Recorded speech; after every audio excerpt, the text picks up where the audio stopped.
반갑습니다. 차설입니다. 오늘은 풍수에 대해서 말씀을 드릴 건데요. 제가 강원 명리학에서 풍수를 지금 공부하고 있는데 좀 재미난 것들이 있어서 말씀을 드리려고 합니다. 풍수라고 하는 거는 이제 우리가 이제 먹고 자고 일하잖아요. 그게 이제 집과 직장을 말을 하는 건데 가장 시간적이고 공간적으로 많이 보이는 것이 집과 직장이란 말이죠. 그게 바로 풍수인데 사람들이 미신으로 생각을 하는 경우가 좀 많이 있어요. 글쎄요. 그렇죠. 미신의 일화가 있는 반면에 또 한편으로는 우리나라의 지배 세력이랄지 그리고 첨단 기업의 대기업들은 이 풍수에 맞춰서 모든 것을 진행을 하고 집과 직장과 터를 굉장히 중요시하고 옛날에 그 음택풍수라고 해서 음택풍수는 이제 조상의 묘잖아요. 묘자리를 굉장히 중시했는데 조선시대 때 실제로 우리 집에서 누가 굉장히 아프거나 이렇게 해서 흉핵이 생기거나 그리고 대통령의 선거가 나갈 정도로의 굉장히 중요한 자리, 합격이나 검사나 판사 이런 자리가 놓였다고 한다면은 이 음택풍수를 무시할 수는 없다고 생각을 합니다. 실제로 그런 얘기를 말씀을 드릴게요. 그래서 이 시간적인 부분에 있어서는 명리학이라고 하고 이 공간적인 부분에서는 풍수학이라고 하는데 이것을 모두 다 지배를 당하는 게 우리 인간이죠. 이 인간은 이 시간과 공간에서 벗어날 수 없는 굉장히 중요한 위치에 있다. 이게 이제 미신이라고 한다면 어떻게 설명할 수 있는가? 하지만 이게 이론적인 것의 그 논리라고 한다면 증거들이 있는가? 그거를 말씀을 드리겠습니다. 실제로 그 재밌는 일화분들을 말씀을 드리는 게 더 좋을 것 같아서 빌 클린턴 대통령 아시죠? 빌 클린턴 대통령님은 대통령이 되고 나서 인테리어를 풍수가를 불러서 전부 다 그 빌 클린턴 대통령에 맞춰서 인테리어를 했다라는 사례도 있었고요. 그리고 데이비드 베컴 아시죠? 베컴은 굉장히 유명한 축구 선수인데 이 축구 선수의 딸의 방을 동양 풍수가를 불러서 딸 방을 인테리어를 실제로 했다라고 하는 유명한 얘기도 있고 우리나라의 삼성이나 SK 같은 첨단 기업의 대기업 같은 경우에는 이 최고의 풍수가를 찾아라 라는 그런 실제로 최고의 풍수가를 찾아라 라고 온보열이 떨어져서 이 삼성과 SK의 대기업의 본사 자리를 굉장히 심혈을 찾았다고 해요. 예가 없죠. 그래서 이 사회의 가장 미신이라고 생각하면서 풍수를 헷갈리게 하면서 지배하는 이 세력들의 인간들이 무시하면 우리도 무시해야 될 텐데 그거 미신이야. 칙세무민이라고 하면서 다 챙기면은 뭐가 있는 거겠죠? 제가 이제 강의를 들으면서 재미난 게 있었는데 홍콩 가시면은 빌딩들이 굉장히 크게 있잖아요. 이제 빌딩이 있는데 여기서 이제 중국 은행하고 HSBC 은행이 있는데 이 은행이 풍수 대결이 펼쳐졌다고 해요. 실제로 굉장히 홍콩에서는 이 풍수 대결로 해서 뭐 뉴스에도 나오고 유명했다고 하는데 치킨 게임을 한 거죠. 네가 죽냐 내가 죽냐 어떻게든 죽어보자 하나는 죽어라 라는 마음으로 풍수 대결을 해서 그 빌딩이 이렇게 서로 나란히 있다라는 그런 일화도 있습니다. 그래서 이게 미신이라고 한다면 증거가 있어야 되잖아요. 놀라운 사실. 그게 뭐냐면요. 미국의 이제 서부 쪽은 IT 강국이잖아요. IT 강국에 명문대들이 쭉 있습니다. 이 명문대들이 쭉 있는데 실제로 이 명문대에서 지금 현재 논문이 풍수에 관련된 논문이 300개 이상이 나오고 있고 지금 계속 나오고 있는 실정이라고 해요. 그리고 독일 하면은 뭐죠? 건축으로 가장 유명한 나라이잖아요. 독일에서 풍수학을 받아들인 지가 50년이 넘었고, 이 건축학을 해서 실제로 그 설계하고 리노베이션을 하는 건축가들이 굉장히 많이 늘고 있다라고 합니다. 그래서 이 어마어마한 학문이 굉장히 진전되고 있는데, 우리만 그러지 않고 있는 거죠. 세계에서는 하고 있는데.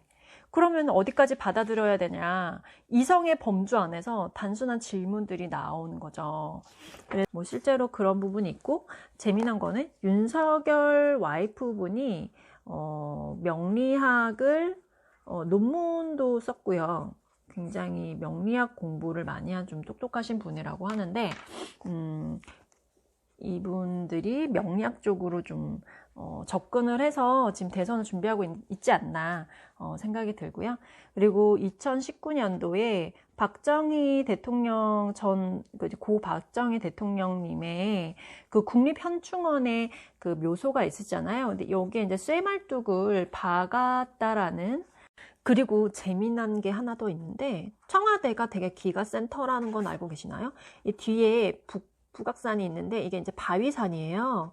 이제 바위산이어서 이게 굉장히 살기가 가득하다라는 말들이 되게 많이 있었어요. 그래서 이 청와대 흉지론을 처음 공론한 이제 그 전문가는 최창조 전 서울대 교수님인데요. 이제 서울대 교수님께서는 이 청와대는 살아있는 사람의 터가 아니다. 죽은 영혼들의 영주처거나 신의 거처이다라고 주장을 했다고 합니다. 굉장히 실제로 이 살기가 엄청나다고 하네요. 그래서 그런 부분이 있었고, 풍수 전문가 똑같은 또 최씨네요. 최창 박사님은요.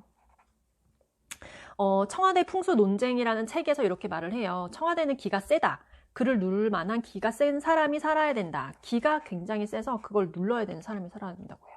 그래서 이제 이 청와대의 기에 눌리면은 정신이 흐려지고 판단력이 잃게 되는 경우가 많대요. 그래서 그 대통령의 기가 좀 중요하다라고 해서 이 청와대를 털을 옮겨라. 라고 굉장히 주장을 하신 분이 있어요. 온몸으로 맞고 있어 좋지 않다라는 풍수 전문가들도 굉장히 많고, 어떤 분들은 땅에 무슨 죄가 있냐, 제도가 문제고 사람이 문제지라는 반론도 당연히 있습니다. 그래서 그 유홍준 교수라고 해서 수많은 근거가 있는데 내가 구체적인 근거는 밝히지 않겠다라는 그런 재미난 얘기도 있었고요. 전 이명박 대통령님께서는 실제로 대선 전에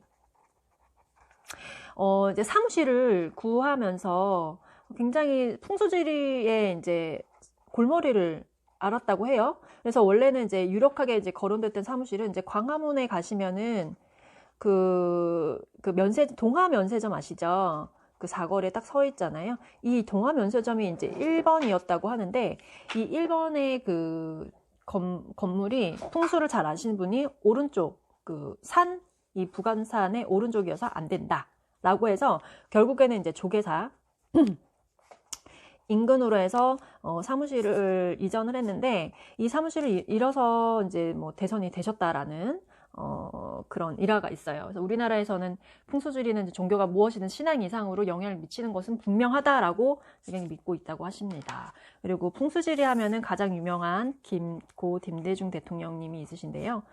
김대중 대통령님은 다 아시겠지만 4번째 대권에서 이제 되셨는데, 2년을 앞둔 2년 전에 선친의 묘를 합장을 했다고 해요. 합장을 그 용인에다가 하셨는데, 이 아버지 부친의 묘가 신안에 있으셨고, 모친이 경기도 포천 여기 있었다고 그래요. 그래서 이거를 합장을 해서 용인으로 했는데, 이 당시에 굉장히 유명했던 그 손석우라는 그 풍수지리자가 있는데, 이 사람한테 부탁을 했고, 이 사람이 실제로 하늘에서 신선이 내려오는 자리다, 명당이라고 소개를 해요. 그래서 이게 DJ는 실제로 그 33년 동안 동교동에서 살았는데, 이 동교동을 떠나서 금기운이 아주 가득한 일산의 정발산 밑에 그 전원주택을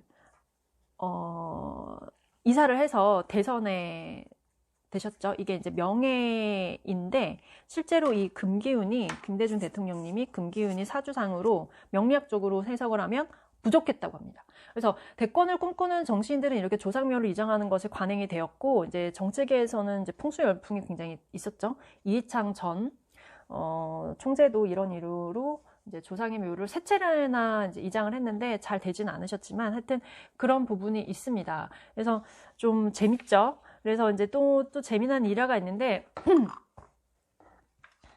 재미난 일화가 있는데 다 썼네요. 사야겠습니다.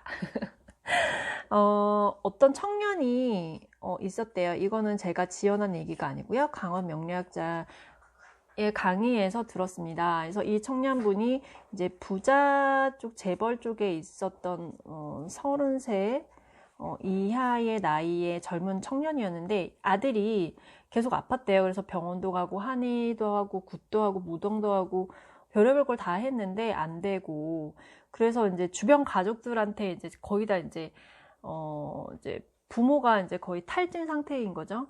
아, 이게 내 하나밖에 없는 아들이 한 명이었다고 그래요. 이 한 명밖에 없는 내 아들이 이제 죽게 생겼다라고 생각을 했는데 그 먼 친척 중에서 풍수를 하는 사람이 있었다고 해요. 그래서 이 사람한테 소문이 가서 이 사람이 그냥 이제 전화를 띠리리 했대요. 그래서 전화를 해서 그냥 툭 던졌대요. 할아버지 묘를 이장을 해라 라고 했대요. 이거 얼마나 허무맹랑한 이야기예요? 갑자기 전화가 와서 이장을 해라. 그래서 딱 던지니까 뭐라도 해야 되니까 그래 이거라도 해보자. 간절하잖아요. 부모의 마음은. 그래서 이제 이장을 하러 딱 갔는데 이 관 속에 놀라운 걸 발견했다고 해요. 이제 30년이 이제 돌아가신 지가 넘으셨는데 이 관 속에 이제 물이 가득 차서 썩어 있었대요.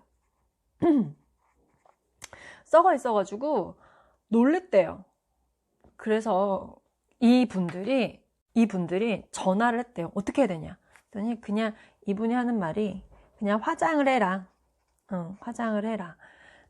그래서 이제 화장을 했는데 이상하게 얘가 꿈꾼 것처럼 몸이 다 나았대요. 너무 반가운 일이죠. 그래서 첫 번째, 세 가지의 가설을 낼 수가 있는데 첫 번째는 묘를 이장해서 나왔다. 그쵸? 두 번째, 의사가 고르다가 그때 운때가 맞는 의사를 찾았다. 세 번째, 시기가 나을 시기였다. 근데 아무래도 좀 이쪽으로 쏠리겠죠. 사람이 심리적으로. 뭐 모르겠습니다만 굉장히 유명한 이야기인 거고 당대 풍수 쪽에서 이제 이게 묘가 이제 음택폭수인데 이런 게 있었다고 하고 그쪽 재벌가 쪽에서는 되게 유명한 이야기로 커피숍이나 술자리에서 굉장히 유명한 그런 얘기가 있었다고 합니다. 이렇게 풍수라는 거에 대해서는 어떻게 생각하시나요? 글쎄요, 저는 지금 공부를 하는 중인데 굉장히 재밌고 흥미롭고 이론적인 부분에 증명된 부분에서 많이 보고 있기 때문에 재미있는 게 있는데 딱 하나, 나는 풍수도 몰라 명리도 몰라 라고 하시는 분들이 있으면 예를 들어서 3년 동안 내가 이사를 왔는데 여기에 와서 내 식솔들에게 풍파나 건강에 이상이 생겼다. 이걸 몰라도 무조건 탈출하셔야 돼요. 빠져나오세요. 빠져나오셔야 된다는 거죠. 근데 안 되는 사람들은 계속 안 되는 게 여기 계속 있어요. 그러면 안 된대요. 그래서 이 풍수라는 거는 어떠한 이론에서 우리가 수용할 부분에서 굉장히 좀 정교해지면은 좀 우리가 사는 거에 있어서 좀 생각보다 나아지지 않을까라는 생각이 들고 제가 맨 처음에 말씀드렸던 것처럼 우리가 먹고 자고 일하고 집과 직장에서 시간과 공간의 지배를 받는 존재가 우리 인간이라고 했는데 이 부분에 있어서 어떻게 우리가 이걸 거스를 수 있겠는가라는 생각을 하게 됩니다. 좀 가볍게 봐주시고요. 풍수나 명리에 관련된 부분에서는 앞으로 계속 제가 올려드리겠습니다. 재미난 거 올려드릴게요. 차설이었습니다. 당신은 잘 될 운명입니다.